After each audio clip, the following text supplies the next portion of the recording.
Welcome. In this video, I'll show you how to get a Gamepass link in Roblox. Or if you found this video helpful, please leave a like and subscribe to the channel for more such tutorials. So first up, go ahead over to your account at roblox.com and then just click on create right here at the very top. Wait for it to load. And once it loads, go ahead over to the left panel, click on creations. Okay. So once you're in this section, just go ahead and find your Roblox experience. For example, this one right here. So just click on it. In the left panel, you will have your monetization section. Just click on it and you'll have passes. Okay. Click on passes. Now go ahead and scroll down and find your pass. Okay. So if it's enabled, just click on the three dots and just click on copy pass ID.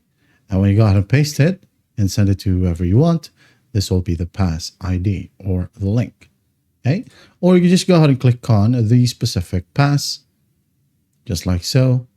And here we have the pass ID. So another way to get your Game Pass link is to go ahead and go to your inventory. If you don't know how to do so, just go ahead and go back to your roblox.com.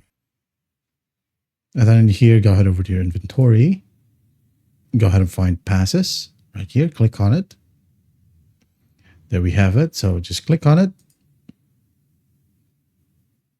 And go ahead and send this link, okay, to whoever you want. That's basically it. That is how you got a Game Pass link in Roblox. I hope this video helps, and I'll see you in the next one.